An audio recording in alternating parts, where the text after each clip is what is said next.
미스테리 스릴러 영화 같은 걸 보면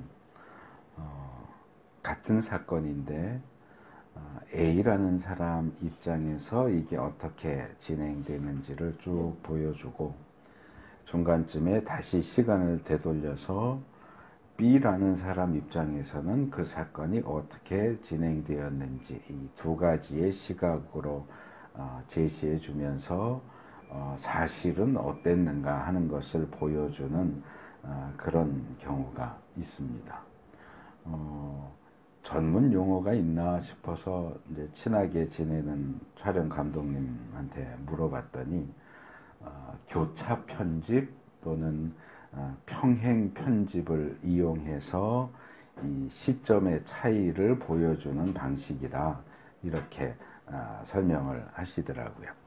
그래서 같은 내용인데 이렇게 서로 엇갈리도록 교차되도록 또는 평행되도록 사건을 편집해서 이제 나누어서 보여주면서 A라는 사람의 입장에서 봤을 때는 상황이 이렇게 진행됐다라고 보는데 나중에 B라는 사람의 입장에서 보니까 A의 입장 관점과는 다르게 사실은 이렇게 저렇게 일이 진행된 거였다라고 하는 이제 사실을 보여주는 방식이죠. 근데 저는 이제 오늘 살펴볼 이 무화과 나무의 교훈 말씀을 준비하면서 마태복음 24장과 25장이 꼭 그런 영화 기법과 비슷한 방식으로 구성이 되어 있다라는 그런 생각이 들었습니다. 그래서 오늘 살펴볼 아까 봉독해 주신 무화과 나무 교훈에 대한 본문은 사실 뭐 말씀드릴 내용이 그렇게 길지는 않아요. 그래서 그 부분은 이제 뒤에서 말씀을 드릴 것이고 오늘 설교의 한 절반 정도는 이 마태복음 24장과 25장이 거기에 들어가 있는 내용을 어떤 방식으로 우리에게 전해주고 있느냐 하는 것을 좀 말씀을 드리려고 합니다. 그동안 우리가 마태복음 24장 내용을 5번에 걸쳐서 1절에서 31절까지를 5번에 나눠서 살펴봤는데 이 각 부분에 초점을 맞춰서 뭐라 그럴까 부분적이고 좁은 시각으로 이제 하나하나씩을 들여다 봤고 지금 말씀드리려고 하는 것은 이 무화과 나무에 대한 말씀이 A의 관점에서 사건을 쭉 설명하다가 B의 관점으로 돌아가는 그 전환점에 해당되는 부분이기 때문에 그 전환점에 대해서 말씀드리기 전에 24장, 25장이 전체적으로 어떻게 구성되어 있는지를 좀 전체적이고 더 넓은 시각에서 좀 정리를 해서 말씀을 드리려고 합니다. 그래서 우리가 이전에 5번에 걸쳐서 했던 것도 앞으로도 하려고 하는 것은 말하자면 나무를 들여다보는 작업이었다고 한다면 지금 말씀드리려고 하는 것은 각각의 나무들이 어떻게 서로 연결되어서 숲을 이루고 있는가 24장, 25장의 나무들을 그동안 살펴봤고 또 앞으로도 그렇게 나무들을 살펴보겠지만 이 시간에는 그 나무들이 어떻게 서로 연결되어서 전체적인 하나의 숲을 이루는가 하는 것을 말씀을 드리려고 합니다. 지난주 초에 이제 설교 준비를 끝냈는데 계속 지난주에도 잠깐 말씀드렸지만 이렇게 원고 쓰고 설교 쓰고 그러다 보면 이제 자면서 꿈에서도 작업을 해요. 꿈에도 이미 작성이 끝났는데도 이거 이렇게 했으면 더 좋았을 텐데 이거를 좀 했어야 되는데 이런 이제 꿈도 자주 이제 꾸고 그러면은 이제 중간에 덧붙이기도 하고 그래서 제가 어제 오전에 사진 2개만 보냈다가 좀 오후 늦게 표를 하나 더 보냈고 예배 직전에 제가 표를 하나 더 보냈어요. 왜냐하면 원래 설교 준비를 끝냈을 때는 그냥 말로 설명을 그냥 하고 넘어가는 걸로 끝냈는데 계속 제 마음에 이걸 도표로 좀 만들어서 눈으로 보면 좀 더 이해가 쉬울 텐데 도표를 좀 만들어야 되겠다라는 생각이 계속 들어서 어제 오후에 이제 작업을 해서 늦게 이제 보내드린 게 이제 첫 번째 보내드린 도표고, 이제 표로 만들다 보니까 아무래도 제한이 많아요. 제가 뭐 3D로 만들 수 있는 것도 아니고 한글 프로그램에서 그냥 표 서식해가지고 만드는 거기 때문에 어쨌든 만들기 쉽게 만들었는데 이게 이제 마음에 안 드는 거예요. 그래서 계속 어제 밤에 이제 잠들어서 자면서 이거를 다른 방식으로 만들면 더 좋겠는데, 이 시간의 흐름을 전체적으로 보여줄 수 있는 이렇게 길쭉하게 표를 만들면 좋겠는데 이걸 어떻게 해야지, 어떻게 해야 되지, 꿈에도 계속 그러다가 아침에 일어나서 막 만들었어요. 막 부랴부랴 길게 만들어서 두 번째 도표를 보내드린 건데, 두 개 이제 비교해 보시면 두 번째 도표가 조금 다르죠. 첫 번째 도표는 마태복음 24, 25장 구조 그랬는데, 이제 이건 구조 A 이렇게 해서 이름을 바꾸었고요. 전체 내용을 이제 세로로 만들었어요. 중간중간 이제 가로도 있는데 서론, 주의할 내용, 초기 징조, 그래서 5개. 그 다음에 환란과 관련된 내용 4개, 중간에 제시되는 기준, 그리고 이제 재림과 직접적으로 관련된 내용 4개. 근데 이게 사실은 시간 순으로 쭉 연결되는 거거든요.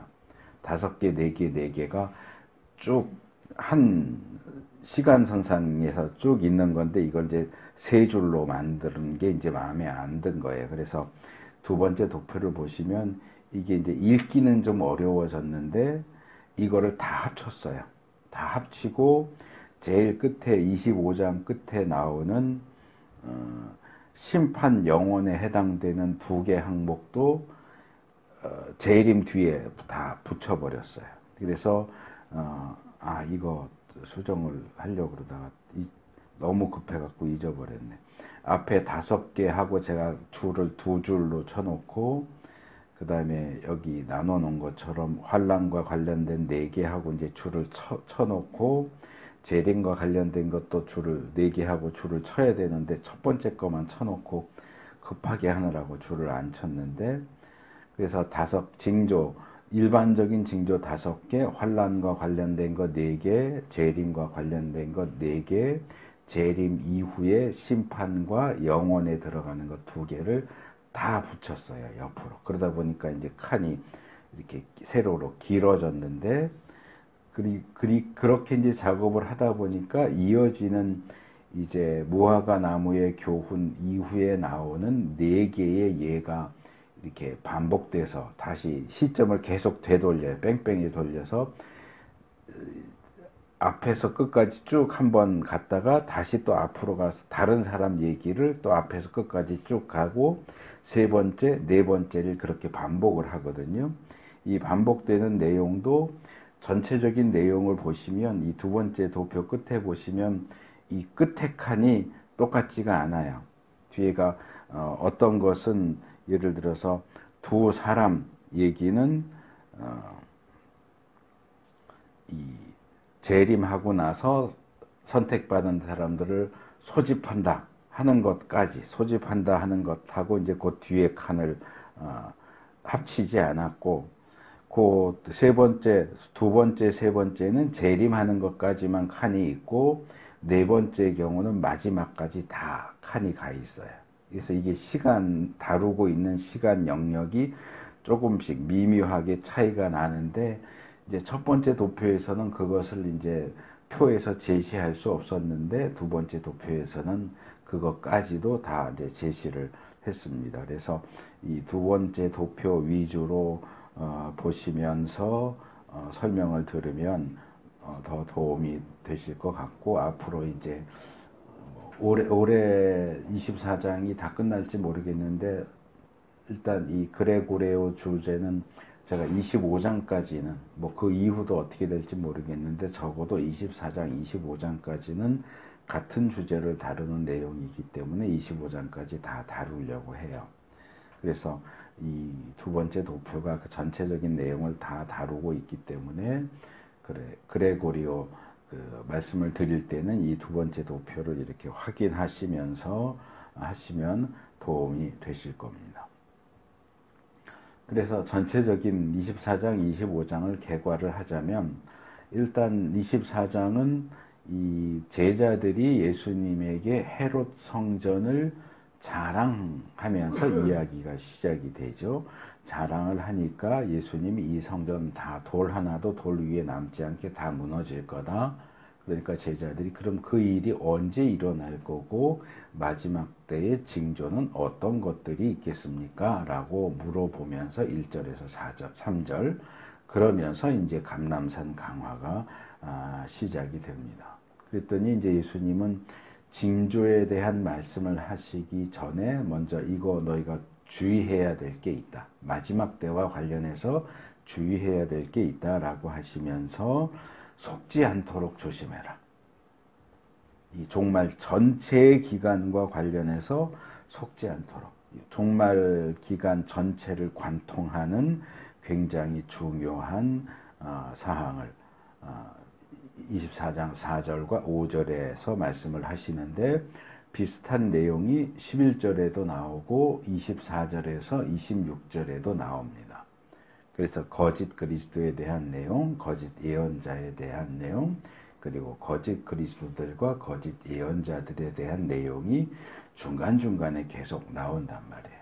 그래서 이 부분을 이제 각 부분을 다룰 때는 제가 지적을 하지 않았지만, 이 내용들이 나오는 위치를 보시면 말세의 징조를 말씀하시는 첫 부분에 나왔고요. 그리고 중간 부분에 나오고요. 그리고 끝 부분에 나와요. 그러니까 이 위치를 보면 우리가 말세를 살면서 가장 많이 주의해야 될 게 뭐냐? 거짓 그리스도들과 거짓 예언자들이다라는 사실을 세 번에 걸쳐서, 처음과 중간과 끝 부분에서 세 번에 걸쳐서 강조해서 말씀을 하시는 것을 볼 수 있어요. 그래서 우리가 말세에 대한 것에 관심을 갖는 것은 필요하고 중요하지만, 말세와 관련된 잘못된 가르침, 거짓된 가르침에 대해서는 속지 않고 미혹되지 않고 믿지 않도록 정말로 조심해야 된다. 이건 굉장히 중요한 기준이 되고 경고의 말씀이다. 이렇게 볼 수 있습니다. 그리고 이제 본격적인 말세의 징조에 대한 말씀이 이제 개괄적으로 제시가 되는데, 일단 5가지가 나와요. 그래서 일단 진통의 시작이라고 할 수 있는 내용은 전쟁, 기근, 지진, 이 세 쌍둥이입니다. 전쟁, 기근, 지진이 7절과 8절에서 이제 말세의 징조 스타트를 끊고요. 그 다음에 그리스도인들에 대한 핍박과 배교가 9절, 10절. 그 다음에 거짓 예언자들의 등장에 대한 내용이 11절, 불법과 사랑이 식는다 하는 내용이 12절. 그걸 거쳐서 중간에 이제 끝까지 견뎌야 구원받는다는 내용이 13절, 이제 격려의 말씀으로 주어지고, 그리고 이제 끝나기 직전, 그제야 끝이 오리라 라고 하면서 제시되는 마지막 부분이 이제 복음 전파가 14절입니다. 이게 이제 개괄적인 말세의 징조 5가지 내용입니다. 그리고 이제 재림 직전에 어떤 클라이맥스를 이루는 부분을 조금 더 자세하게 다루는데, 여기 이제 4가지로 나오는 거예요. 일단 다니엘의 예언을 인용하면서 가증한 것이 거룩한 곳에 서게 된다. 그리고 그걸 본다면 도망가라. 상당히 길게 15절에서 20절에 나오고요. 그리고 나서 그 사건으로부터 해서 시작되는 전무후무한 큰 환난, 그리고 이제 거기에 그 환란의 기간을 줄여주신다는 약속의 말씀이 이제 22절에 주어지고요. 그리고 그 와중에 또 다시 거짓 그리스도들과 거짓 예언자들이 나타나서 큰 기사와 이적과 기사를 통해서 믿는 사람도 미혹하려고 할 거니까 믿으면 안 된다라는 말씀이 또 주어지고, 이제 마지막에 예수님의 재림이 가지는 성격이 어떤 것이냐, 특징이 어떤 것이냐, 모두가 알 수 있게 그렇게 오지 비밀스럽게 오지 않는다 하는 내용이 27절, 28절 그렇게 나와서 큰 환난과 관련된 내용이 이제 4개가 나오고, 마지막에 이제 예수님의 재림을 다루면서 재림 직전의 예비적인 징조로 해, 달, 별, 천체, 우주의 이상 상황, 상태가 29절에 나오고, 정말 예수님 재림 직전의 본격적인 징조로 권능과 영광과 구름이 나온 다음에 이제 예수님이 재림하시고요. 30절에 재림하신 이후에 큰 나팔 소리와 천사들을 통해서 받은 사람들을 소집하는 휴거죠. 이게 휴거에 대한 내용으로 해서 이 말세의 징조에 대한 이 첫 번째 A 관점이 끝납니다. 그리고 이제 B 관점으로 넘어가는 그 터닝 포인트가 무화과 나무에게서 교훈을 배우라가 나오는 거예요. 그래서 사실 예수님이 재림하실 때까지의 말세의 징조 얘기가 끝났잖아요. 전쟁, 기근, 지진부터 해서 휴거에 이르기까지, 소집에 이르기까지 얘기가 다 끝났는데 이제 끝하고 말씀을 끝내시는 게 아니고 예수님이 계속 말씀하신단 말이에요. 그러니까 1절에서 31절까지가 사실은 제자들의 질문에 대한 대답이에요. 그랬는데 여기서 끝나지 않고 예수님은 더 길게 말씀을 하세요. 그래서 이 A 부분은 1절에서 31절은 마지막 때에 객관적으로 어떤 일이 일어날 것인가를 말씀을 하신 내용이에요. 그리고 이제 무화과 나무의 교훈 이후에 나오는 25장까지 이르는 더 긴 내용은 뭐냐 하면 주관적으로 그러면 우리 믿는 사람이 이 말세라는 기간을 어떻게 살아야 되느냐. 그 앞에 내용, 짧은 내용은 객관적으로 말세에 어떤 일들이 일어날 것인가. 뒤에 내용은 긴 내용은 주관적으로 우리는 그 말세를 어떻게 살아야 되느냐 하는 것을 제시하는 내용이다 하는 겁니다. 그래서 관점이 객관적인 관점에서 주관적인 관점으로 시점이 달라지고 주제도 살짝 달라져요. 그래서 특별히 이 중간에 나오는 이 시간을 계속 되돌리면서 4번 반복되는 어떤 여러 부류의 사람들을 예로 드시면서 4번을 시간을 되돌리면서 우리가 어떻게 해야 되는지를 말씀을 하세요. 그래서 그 도표로 다시 가서 보시면 이게 더 확대가 안 되네. 무화과 나무의 교훈을 말씀하시고 거기서 배워라 라고 말씀을 하시고, 그 다음에 재림의 날과 시는 아무도 모르니까 깨어 있어야 돼. 그때는 마치 노아 홍수 때와 같아 라고 말씀하시면서, 첫 번째로는 밭을 가는 두 남자와 맷돌을 가는 두 여자, 일상생활이죠. 그 두 사람이 똑같이 생활하다가 주님 오시면 하나는 데려가시고 하나는 버려둔다. 이 소집까지, 그래서 제가 이제 소집까지 칸을 늘려놓은 거예요. 두 번째는 집주인과 도둑이 언제 올지 모르니까 집주인이 어떻게 해야 되느냐 하는 내용과 신실하고 슬기로운 주인이 여행을 떠났는데 주인이 언제 집에 돌아올지 모르는 상황에서 신실하고 슬기로운 종은 어떻게 행동을 할 것이고 악한 종은 어떻게 행동을 할 거냐, 그리고 주인이 정말 집에 온다면 어떻게 될 것인가 하는 내용이 이제 두 번째 사이클이고요. 세 번째는 이제 어리석은 처녀들과 슬기로운 처녀들. 여기서 이제 기름을 준비하는 것. 그러니까 계속 깨어 있어라. 기름을 준비해라. 너가 너의 일상생활을 어떻게 살고 있느냐, 주인의 뜻에 합당하게 살고 있느냐, 네 하고 싶은 대로 살고 있느냐, 계속 반복되는 내용이 그거예요.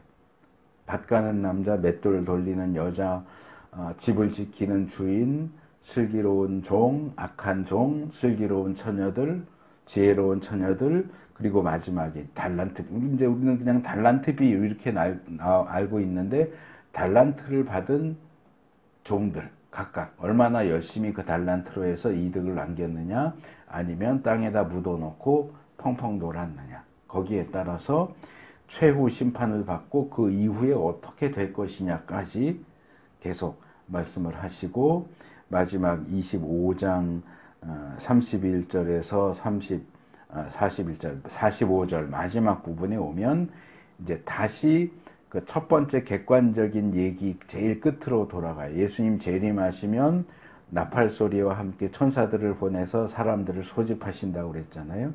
그럼 소집된 다음엔 어떻게 되느냐? 소집된 사람들은 양과 염소로 나눠요. 양과 염소를 나누는 기준은 행함이에요. 이 부분은 이제 그때 가서 이제 더 말씀을 드릴 거예요. 양과 염소를 나누고, 염소는 영원한 형벌로, 영벌, 지옥이죠. 양은 영원한 생명으로, 천국이에요. 영생으로 들어가면서 전체 이야기가 끝나게 됩니다. 그래서 전쟁 기근 지진에서 시작해서 영원한 형벌과 영원한 생명에 이르는, 이게 전체적으로 그냥 쭉 흘러가는 하나의 시간선인데 중간에 시간을 자꾸 되돌린단 말이에요. 되돌리면서 두 남자 두 여자 얘기하고, 집주인 종 얘기하고, 슬기로운 신실한 종하고 악한 종 얘기하고, 어리석은 처녀하고 슬기로운 지혜로운 처녀 얘기하고, 달란트 받은 종들을 얘기하면서 너희가 이 마지막 때를 어떤 생각, 어떤 자세, 어떤 태도로 살아야 되느냐 하는 것을 계속해서 말씀하세요. 그러니까 사실 예수님의 말씀의 초점은 어디 있느냐? 말세의 상황이 어떻게 진행될 것이냐 보다도 너희가 그 말세를 어떻게 살아야 되느냐가 예수님의 주된 관심사예요. 근데 우리의 관심은 어디에 있어요? 말세 시간표에 있죠. 마지막 때 어떤 일들이 있을 것이고 어떤 징조가 있을까? 거기에 관심을 갖는다는 거죠. 물론 그것도 중요해요. 이제 오늘 우리가 살펴보려고 하는 무화과 나무의 교훈이 바로 그 부분을 다루고 있어요. 근데 이제 이 부분에 있어서도 제가 처음 얘기한 것처럼 거짓 예언자들, 거짓 그리스도들, 또는 뭐 거짓이라고 안 써붙였지만 종말에 대해서 잘못된 가르침을 하고 있는 목사들, 학자들, 이런 사람들의 그 우리를 잘못 이끌어가는 잘못된 가르침들이 너무 많다는 거예요. 그래서 이 A 부분에 나온 이 객관적으로 마지막 때 어떻게 상황이 진행돼 예수님의 재림에 이르기까지 어떤 일들이 일어날 것이고 어떻게 상황이 진행될 것인가에 대한 것도 우리가 조심해서 바라볼 필요가 있다 하는 겁니다. 이 무화과 나무의 교훈은 그것과 관련이 있어요.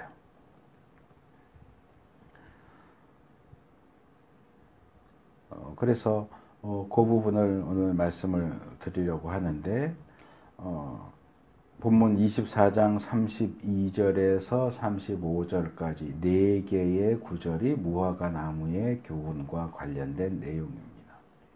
근데 오늘은 좀 순서를 바꿔서 끝에 나오는 34절, 35절을 먼저 말씀을 드리고 앞에 나오는 무화과 나무와 관련된 32절, 33절을 뒤에 말씀을 드리려고 그래요. 왜냐하면 이 뒤에 나오는 34절, 35절이 예수님이 왜 무화과 나무에게서 교훈을 배워라 라고 말씀하시는지 그 이유를 분명하게 밝혀주고 있는 말씀이기 때문에 그렇습니다.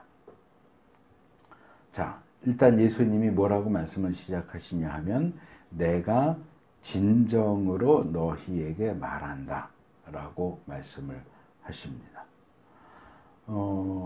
이 새 번역은 이렇게 이제 번역을 했고, 이제 예전 개역은 진실로, 내가 진실로 너희에게 말하노니 이렇게 이제 진실로라고 번역을 했고, 이 새 번역은 진정으로라고 번역을 했는데, 복음서를 잘 보시면 내가 진정으로 말한다가 있고요, 내가 진정으로 말한다, 이렇게 두 종류가 나와요. 그래서 저도 이제 몰랐는데 말씀 준비하면서 검색을 해보니까 진정으로 말한다는 요한복음에만 나와요. 다른 복음에는 진정으로 말한다만 있고, 요한복음에는 진정으로 말한다는 요한복음에만 나오더라고요. 그래서 이 내가 진정으로 말한다는 예수님만 사용하셨던 굉장히 독특한 어법이에요. 이건 예수님이 하시는 말씀이에요. 왜냐하면 이 헬라어 원문으로 말하면 내가 진정으로 말한다는 뭐냐면 아멘, 레고, 에고에. 아멘은 우리가 알고 있는 그 아멘이고요. 레고는 장난감 이름이랑 똑같지만 이거는 말한다는 뜻이에요. 헬라어로 말한다. 에고는 나예요. 그러니까 내가 아멘 말한다예요. 근데 이 아멘, 그러니까 요한복음에 나오는 내가 진정으로 말한다면 아멘 레고예요. 그러니까 아멘을 두 번을 쓰신 거예요. 근데 이거를 차라리 그냥 아멘이라고 음역을 했으면 더 좋았을 텐데 뜻을 풀어갖고 하니까 이게 드러나지가 않는 거예요. 그래서 한글로만 들으면 내가 진정으로 말한다, 이게 왜 예수님의 독특한 표현법이야? 그건 누구나 다 쓸 수 있는 표현이잖아요. 내가 정말 진심으로 너한테 말하는데, 진심으로 너한테 충고하는데, 그런 표현 우리가 쓰잖아요. 그리고 예수님만 쓰시는 표현이라고 이해가 안 될 수 있는데, 원문으로 보면 이 진정으로, 진실로라고 번역된 단어가 아멘이란 말이에요. 이거는 이제 원래 헬라어가 아니고 히브리어 아멘을 헬라어로 음역한 거예요. 영어 BUS 버스를 한글로 버스라고 쓰는 것처럼 헬라어지만 히브리어 아멘을 그대로 음역해 놓은 단어란 말이에요. 원래 히브리어란 말이에요. 근데 아멘은 뭐냐 하면 동의한다, 그 말이 맞습니다, 그런 말이에요. 그래서 우리가 아멘을 어떻게 써요? 보통 누군가가 기도하거나 설교할 때 그 말에 동의가 되면 아멘 하고 말하자면 화답하면서 쓰잖아요. 그러니까 무슨 얘기냐 하면 히브리 사람들이 아멘을 쓰는 방식은 뭐냐 하면 누군가가 정말 지당하신 말씀을 하시면 거기에 대해서 맞습니다, 옳으신 말씀입니다, 저도 그렇게 생각합니다 라는 뜻에서 아멘 하고 끝에 붙이는 거예요. 예수님처럼 이렇게 아멘을 먼저 하지 않아요. 그러니까 이건 예수님만 사용하셨던 굉장히 독특한 방법이에요. 그러니까 예수님이 뭐 평소에도 이런저런 말씀을 하시는데 특별히 말씀하시기 전에 이렇게 아멘 하고 말씀을 하시면, 아멘, 내가 말한다, 이 얘기는 뭐냐? 잘 들어. 아멘을 붙이고서 하시는 말씀은 굉장히 중요한 말이다, 그런 뜻이에요. 이건 너가 정말 귀 구멍 뚫고 잘 들어야 되는 내용이야. 똑바로 차리고 들어. 그렇게 할 때에 아멘을 붙이고 더 중요하면 아멘 두 번을 붙이는 거예요. 그러니까 지금 이 34절 35절이 별거 없는 내용 같지만 예수님은 이게 정말 굉장히 중요한 말씀이다 라고 아멘을 앞에 예전에 그 뭐 유명한 강사가 뭐 돼지꼬리 땡이야 뭐 이렇게 하듯이 아멘을 먼저 하시고 이 내용을 얘기하시는 거기 때문에 이 복음서를 읽으실 때 이제 우리는 세번역을 보니까 예수님이 말씀하실 때 진정으로 말한다 그럴 때는 요 진정으로 표시를 돼지꼬리 땡이를 하셔야 돼요. 정말 중요한 부분이에요. 그럼 예수님이 정말 중요하다고 하시면서 말씀하시는 내용이 뭐냐? 이 세대가 끝나기 전에 이 모든 일이 다 일어날 것이다. 이 세대가 끝나기 전에 이 모든 일이 뭐예요? 지금 앞에서 얘기하신 말세의 징조예요. 전쟁, 기근, 지진에서 시작해서 선택된 자들에 대한 소집, 재림과 휴거에 이르는 예수님이 말씀하셨던 마지막 때에 객관적으로 일어날 이 모든 일들은 확실하게 일어난다. 하늘과 땅은 없어질지라도 나의 말은 결코 없어지지 않을 것. 여기서 예수님이 말씀하신 나의 말은 뭐예요? 말세의 징조에 대해서 마태복음 24장 4절에서 31절까지 하신 그 말씀이에요. 물론 이걸 그냥 예수님이 하신 모든 말씀 이렇게 할 수도 있지만 이 문맥에서는 정확해요. 24장 4절에서 31절까지 하신 그 말씀이에요. 말세의 징조에 대해서 가르치셨던 그 말씀은 하늘과 땅이 없어져도 이 말씀은 없어지지 않고 반드시 성취된다. 그건 뭐예요? 우리가 마지막 때를 말세 또는 종말론을 살펴볼 때 예수님의 이 말씀은 너무나도 확고한 기준이 된다는 거예요.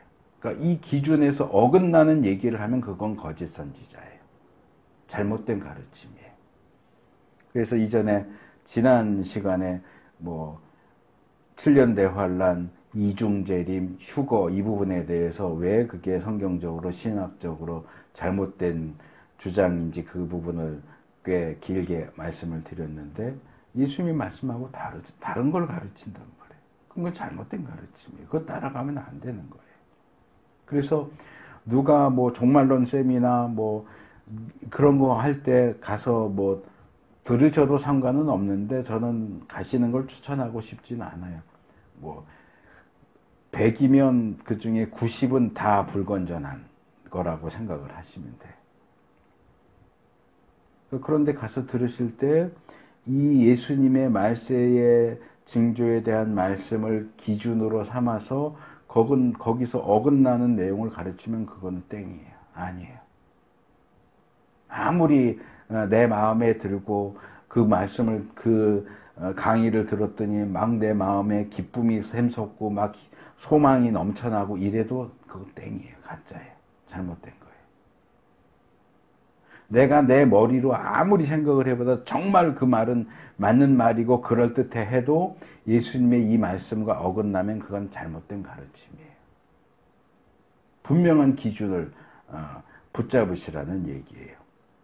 마태복음 24장 4절에서 31절에서 예수님이 말씀하신 말세의 종말과 재림에 대한 가르침은 그 무엇으로도 바꿀 수 없는 확고한 땅과 하늘이 없어져도 절대로 없어지지 않고 반드시 그대로 성취될 절대적인 기준이다. 이것을 일단 기본적으로 붙잡으셔야 됩니다. 그리고 나서 다시 앞으로 가서 32절, 33절에서 말하는 무화과 나무의 교훈이 어떤 것이냐. 제가 지난 시간에 뭐 휴거, 이중재림, 7년 대환란 이런 부분이 왜 잘못됐느냐를 얘기하기 위해서 제가 성경적이고 신학적인 내용들을 좀 말씀을 드렸었는데 오늘은 이 무화과 나무의 교훈에 대한 부분을 말씀을 드리기 위해서 성경 해석학과 관련된 뭐 해석학이라고 하지 뭐 어려운 내용은 아니고요. 어쨌든 해석학적인 시각을 좀 소개를 해야 될 것 같습니다. 예수님께서 무화과 나무에서 교훈을 배워라 라고 말씀을 하시죠. 그러면 우리가 무화과 나무에게서 배워야 하는 교훈이 뭐냐? 두 가지입니다. 첫 번째로는 외적으로 겉으로 드러나는 부분에 있어서 우리가 실제로 우리의 눈으로 볼 수 있는 무화과 나무의 변화와 그것이 의미하는 것이 무엇이냐 하는 겁니다. 이거죠. 무화과 나무의 가지가 연하여지고 잎이 돋으면 여름이 가까이 온 줄을 안다. 이게 첫 번째 우리가 무화과 나무를 통해서 배울 수 있는 교훈이에요. 근데 이 내용을 잘 보시면 사실 이게 꼭 무화과 나무를 통해서만 배울 수 있는 교훈인 것은 아니에요. 여름이 가까웠다는 걸 어떻게 아느냐? 무화과 나무의 가지가 부드러워지면서 잎이 돋으면 여름이 가까웠다. 근데 이제 우리나라는 이스라엘하고 계절이 다르니까 잘 상상이 안 되잖아. 이건 우리식으로 표현하면 이거예요. 추운 겨울인데 죽은 것 같았던 나무에서 움이 돋으면, 그러니까 움이 돋으면 딱딱한 상태에서 움이 안 돋을 수가 없으니까 그 딱딱했던 나무가 부드러워지겠죠. 조직이 살짝 부드러워지면서 그 힘 없는 그 움이 이렇게 돋아 나오면 아, 봄이 왔구나. 그거랑 똑같은 얘기예요. 뭐 더 다르게 말하면 개나리 피고 진달래 피면 봄이 왔구나 하는 걸 알지 않느냐 그 얘기예요.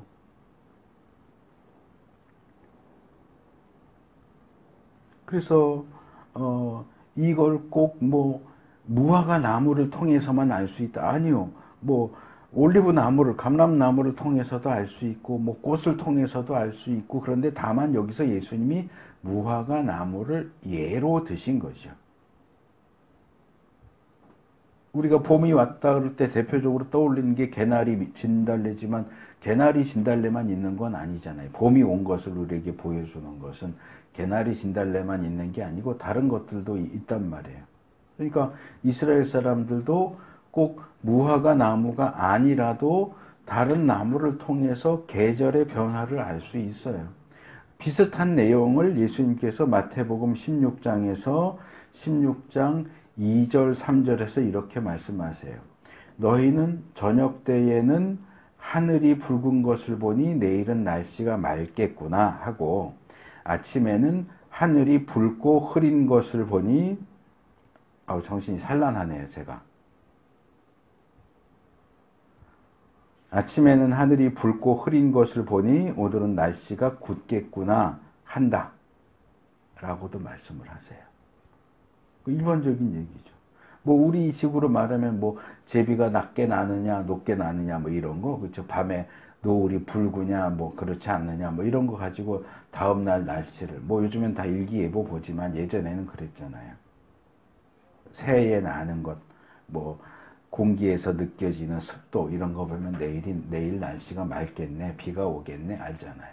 마찬가지로 이스라엘 사람들도 저녁에 노을이 붉으니 내일은 날씨가 맑겠구나. 아침에 하늘이 붉고 흐리면 오늘 비가 오겠구나. 알지 않느냐.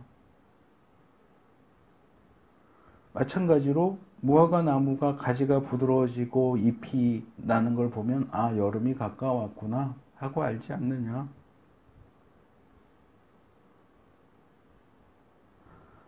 그리고 그게 이제 일반적인 첫 번째 교훈이라면, 두 번째 교훈은 그거죠.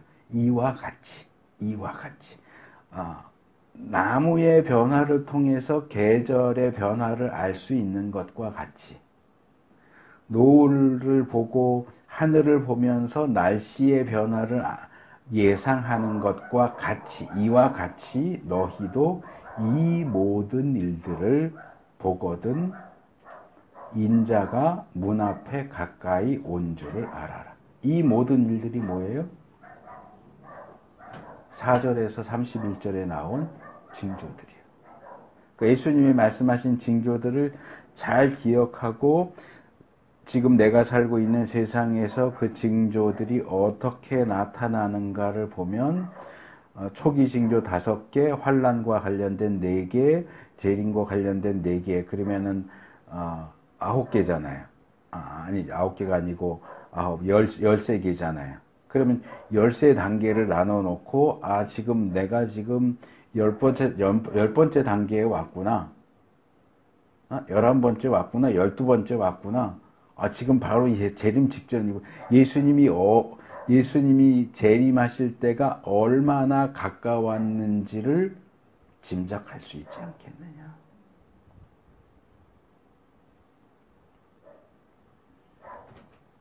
나무의 변화를 통해서 하늘의 변화를 통해서 계절과 날씨의 변화를 읽을 수 있듯이 예수님이 말씀하신 징조들에 대한 말씀을 통해서 예수님의 재림의 때가 얼마나 가까웠는지를 알 수 있다.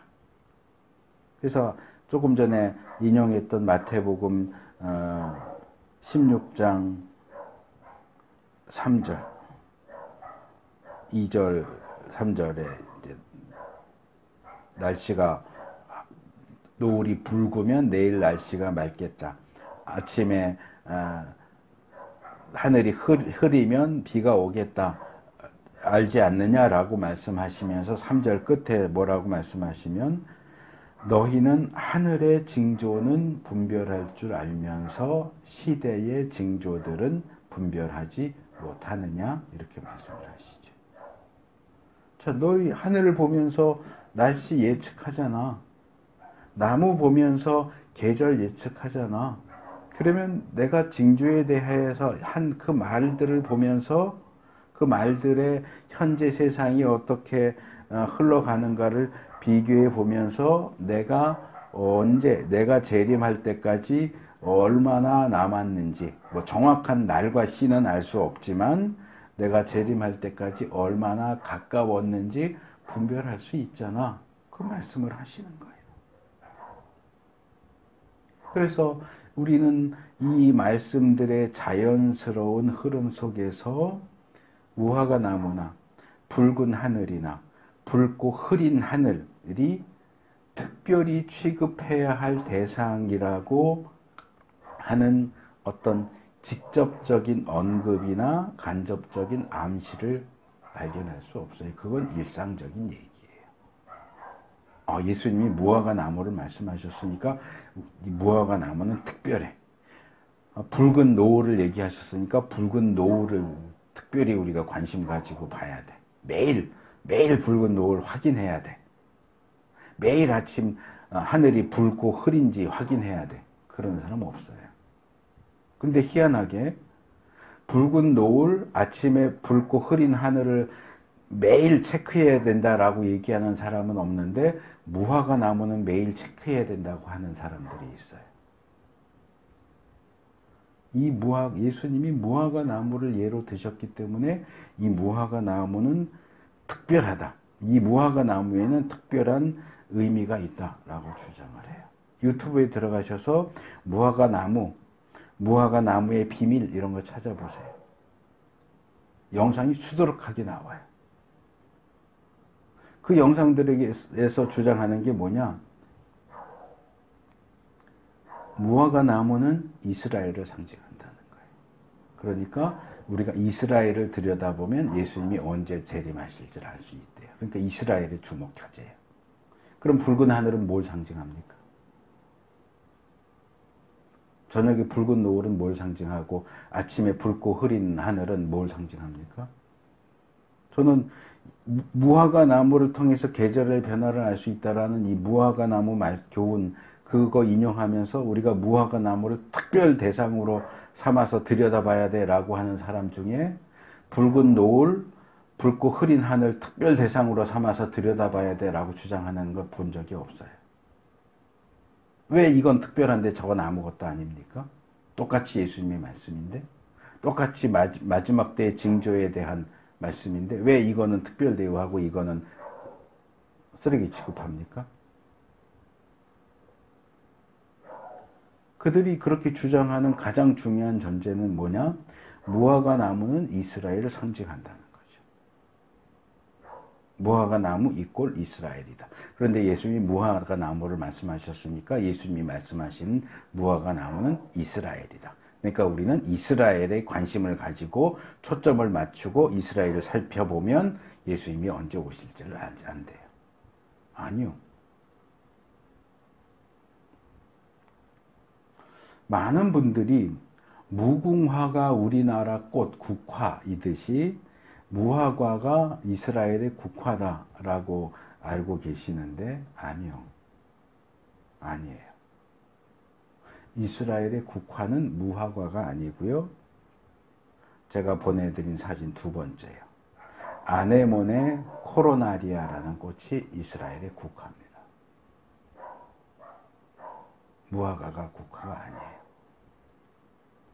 그리고 무화과, 꽃이 없는 과일이잖아요. 그러니까 무화과는 꽃이 없는 나무니까 무화과 나무는 국화가 아니고 아마 국목, 나라의 나무일 거야 라고 생각을 하시는데 아니요. 이스라엘의 국목은 올리브 나무고요. 무화과는 꽃이 있습니다. 근데 이 꽃을 보기가 힘들고 우리가 일반적으로 생각하는 꽃하고 모양이 많이 달라서 무화과는 꽃이 없다는 식으로 알려져 있는데 이건 무화과는 꽃이 없다는 얘기가 아니고 보통 열매들은 꽃이 핀 다음에 열매가 맺히는데 무화과는 열매가 맺힌 다음에 꽃이 펴요. 꽃이 피지 않는데 열매가 맺힌다 그래서 무화과라고 말하는 거예요. 근데 무화과도 꽃이 있어요. 제가 보내드린 첫 번째 사진이 무화과 꽃이에요. 그래서 이 무화과 꽃은 잘 보기도 힘들고 꽃인지 잘 알아보기도 힘들기 때문에 또 다른 이름이 붙었는데 은화과예요. 은화과. 꽃이 숨어 있다는 거예요. 은밀하게 피는 꽃. 그래서 무화과의 또 다른 이름이 은화과예요. 그러니까 무화과 하고 주장할 줄만 알지 무화과에 대해서 제대로 알지도 못하면서 무조건 무화과 나무 이꼴 이스라엘. 물론 성경에서 무화과 나무가 이스라엘을 상징하는 것은 맞아요. 물론 무화과 나무만 이스라엘을 상징하는 건 아니에요. 포도나무도 이스라엘을 상징하고요. 올리브 나무도 이스라엘을 상징해요. 성경을 보면. 그래서 예를 들면 구약의 호세아 9장 10절 내가 이스라엘을 처음 만났을 때에 광야에서 만난 포도송이 같았다. 내가 너희 조상을 처음 보았을 때 제철에 막 익은 무화과의 첫 열매를 보는 듯 하였다. 여기도 포도하고 무화과 나무가 같이 나오잖아요. 요엘서 1장 7절 그들이 우리의 포도나무를 망쳐놓았고 우리의 무화과 나무도 그루터기만 남겨놓았다. 이방 민족이 쳐들어와서 이스라엘을 뭉개버린 것을 표현할 때 우리의 포도나무, 우리의 무화과 나무 그래 이스라엘을 가리키는 거예요. 그래서 무화과 나무가 이스라엘을 상징한다. 이거는 맞는 얘기예요. 무화과 나무만 이스라엘을 상징하는 건 아니지만 맞아요. 신약에도 마찬가지예요. 뭐 예를 들어서 마태복음 21장에 보면 보통 성전 청결 사건 이렇게 하는데 예수님이 성전에서 장사하는 사람들 막 내쫓고 뒤엎고 하는 그 와중에서 아침에 성전에 가시다가 무화과 나무에서 열매를 찾았는데 열매가 없으니까 무화과 나무를 저주하시는 사건 있죠. 이게 전체 문맥에서 보면 무화과 나무는 이스라엘 상징이 맞아요. 그리고 누가복음 13장에도 보통 연말 연시에 많이 설교하시는 본문 있잖아요. 청지기가 나무를 심었는데 열매를 맺지 않아요. 그 다음에 기다렸는데 또 열매를 맺지 않아요. 주인이 그 나무 뽑아버려 그랬더니 청지기가 한 해만 더 참아주세요. 내년에는 열매를 맺을 수도 있는데 한 해만 봐주세요 하는 그 열매 맺지 못하는 나무에 관련된 이야기. 그 나무가 무화과 나무예요. 그것도 이스라엘의 상징이에요. 구약에서도 신약에서도 둘 다 무화과 나무는 이스라엘에 대한 상징으로 사용되는 것은 맞습니다. 그러나 무화과 나무 이꼴 이스라엘이고 예수님께서 무화과 나무를 잘 봐라 그랬으니까 우리는 이스라엘을 잘 보면 예수님의 재림의 때를 알 수 있다. 그게 무화과 나무의 비밀이다. 아니요, 그건 뻥입니다. 아니, 사실 뻥 치는 게 아니고 그분들은 진짜 그렇게 믿는 것 같은데 그거는 잘못된 가르침입니다. 제가 종종 그 말씀을 드려요. 성경에 나오는 어떤 단어나 개념을 고정시켜서 읽으면 성경을 잘못 해석하게 됩니다. 제가 많이 예로 드는 게 이런 거예요. 뱀은 사탄이다. 뱀 이꼴 사탄, 누룩 이꼴 죄. 누룩은 죄다. 기름은 성령이다. 뱀 이꼴 사탄, 누룩 이꼴 죄, 기름 이꼴 성령, 거기 하나를 추가한다면 무화과 나무 이꼴 이스라엘이에요. 그렇게 성경을 읽으면 문제가 생깁니다. 성경에 나오는 모든 뱀, 누룩, 기름, 무화과 나무가 사탄, 죄, 성령, 이스라엘이라고 기계적으로 적용하면 성경을 잘못 해석하게 됩니다. 자, 예를 들어 볼까요? 자, 뱀이 항상 성경에 나오는 뱀은 항상 사탄이다 라고 하면 우리가 얼마 전에 살펴봤던 불뱀 사건에서 하나님이 놋뱀을 사용하셨죠. 자, 놋뱀 만들어 장대 위에 기둥 위에 매달아라. 민수기 21장 8절에. 예수님이 제자들을 2명씩 짝지어서 파송시키면서 너희는 뱀같이 지혜로워라 그러셨어요. 마태복음 10장 16절에. 그러면 뱀 이꼴 사탄이면 불뱀 사건에선 사탄이 구원의 도구예요. 예수님이 구원의 도구가 아니고 사탄이 구원의 도구가 되고요. 예수님은 제자들에게 사탄을 닮으라고 말씀을 하시는 게 돼요. 맞아요? 누룩이 항상 죄라면 천국은 마치 여자가 가루 서말 속에 갖다 넣어 전부 부풀게 한 누룩과 같다. 천국은 누룩과 같다. 그럼 천국은 죄예요? 천국 복음이 죄예요? 아니요. 모든 기름이 성령이라면 구약의 제사에서 짐승의 지방 부분, 기름을 떼어서 하나님께 제단 위에 불태워 바치는 것은 성령님을 불태워서 하나님께 바치는 게 돼요. 사람들이 음식에 그 고기에 기름진 것, 기름진 부분 또는 땅의 소산 가운데 기름진 것을 먹는 것은 성령님을 먹는 게 되죠. 모든 무화과 나무가 이스라엘이라면 예를 들어서 이건 역사서에 종종 나오는 표현인데 열왕기상 4장 25절 유다와 이스라엘의 모든 사람은 저마다 자기의 포도나무와 무화과 나무 아래에서 평화를 누리며 살았다. 이스라엘이 이스라엘 아래에서 평화를 누리며 살았습니까? 요한계시록 6장 13절에 하늘의 별들은 무화과 나무가 거센 바람에 흔들려서 설익은 열매가 떨어지듯이 떨어졌습니다는 어떻게 해석해야 됩니까?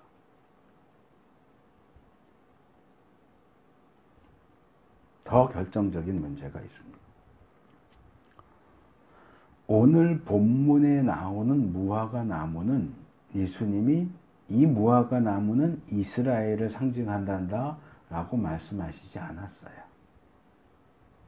그냥 무화과 나무만 말씀하셨고 아까 말씀드린 무화과 나무 이꼴 이스라엘을 기계적으로 여기에다 갖다 대니까 예수님이 여기서 말씀하신 무화과 나무는 이스라엘이야 이렇게 해석이 되는 거지. 아까 말씀드린 대로 무화과 나무의 변화를 통해서 계절을 알 수 있다는 무화과 나무를 봐야만 알 수 있는 게 아니에요. 감람나무를 봐도 알 수 있고 다른 어떤 나무를 봐도 알 수 있어요. 우리나라식으로 말하면 봄이 온 것을 꼭 개나리 진달래만 봐야 알 수 있는 게 아니고 다른 나무를 봐도 알 수 있듯이 다만 그냥 무화과 나무를 예로 들었을 뿐인데 그것을 억지로 그 무화과 나무가 이스라엘이야 라고 자꾸 주장을 하는데 아까 제가 무화과 나무가 이스라엘을 상징합니다. 그러면서 구약에서 호세아서하고 요엘 두 말씀 인용했고 신약에는 마태복음과 누가복음에 무화과 나무가 이스라엘을 의미하는 것으로 사용됐다라고 소개했는데 신약에 사용된 그 두 본문이요. 마태복음 21장하고 누가복음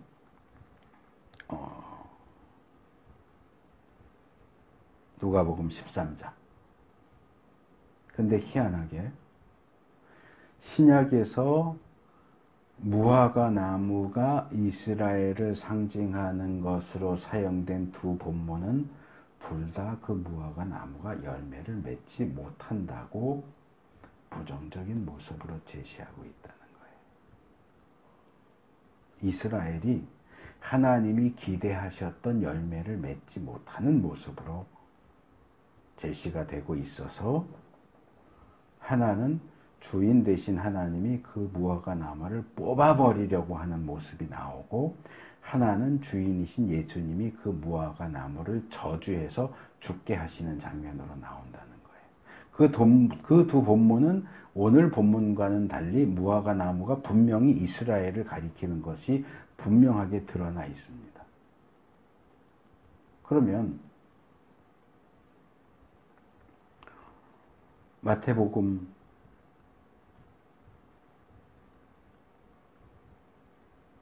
21장 19절 마침 길가에 있는 무화과 나무 한 그루를 보시고 그 나무로 가셨으나 잎사귀 밖에는 아무것도 없으므로 그 나무에게 말씀하셨다.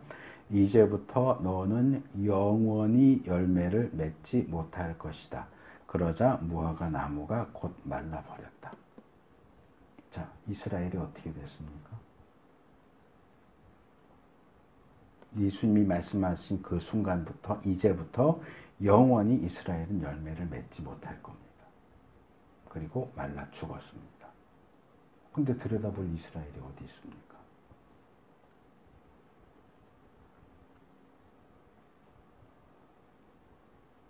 성경 해석은 성경 전체를 조화롭게 보는 거여야 하지 어떤 한 본문을 지나치게 과장시키고 우격다짐으로 베드로가 말한 것처럼 억지로 풀면 안 돼요.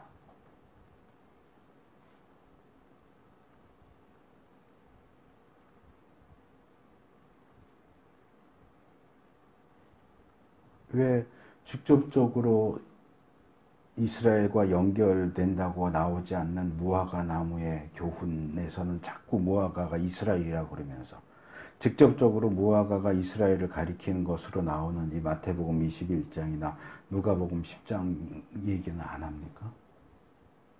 무화과 나무가 열매를 맺지 못해서 뽑아버릴 대상이 됐고 저주를 받아서 영원히 열매를 맺을 수 없도록 말라 죽어버렸다는 얘기는 왜 안 합니까? 우리가 무화과 나무의 교훈을 보면서 배워야 하는 교훈은 이스라엘에 대한 게 아니에요.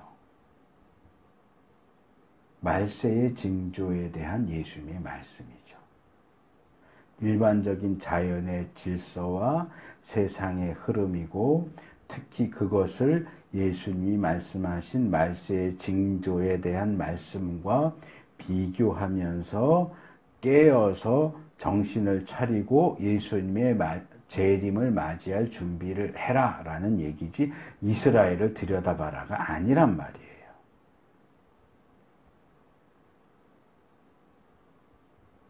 그래서 깨어서 정신을 차리고 시대의 징조들을 들여다봐야 되는데 이스라엘만 들여다보세요 자꾸. 아니요. 그런 엉터리 해석에 근거한 엉터리 주장이 아니라 하늘과 땅이 없어질지라도 결코 없어지지 않고 반드시 실현될 예수님의 말씀을 붙잡아야죠.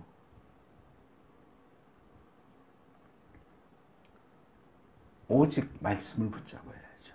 성경적이고 신학적으로 해석학적으로 건전한 가르침을 따라야죠. 바울이 디모데전서 6장 3절 4절에서 말씀하신 내용을 오늘 설교의 결론으로 삼으려고 합니다. 누구든지 다른 교리를 가르치며 우리 주 예수 그리스도의 건전한 말씀과 경건에 부합되는 교훈을 따르지 않으면 그는 이미 교만해져서 아무것도 알지 못하면서 논쟁과 말다툼을 일삼는 병이 든 사람입니다.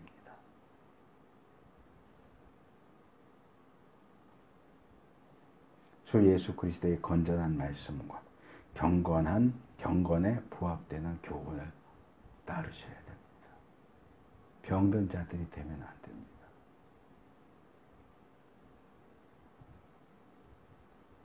주님의 말씀을 굳게 붙잡고 건전한 가르침을 굳게 붙잡고 마지막 때를 깨어서 정신을 차리고 재림맞을 준비할 수 있는 우리 모두가 될 수 있기를 축복합니다.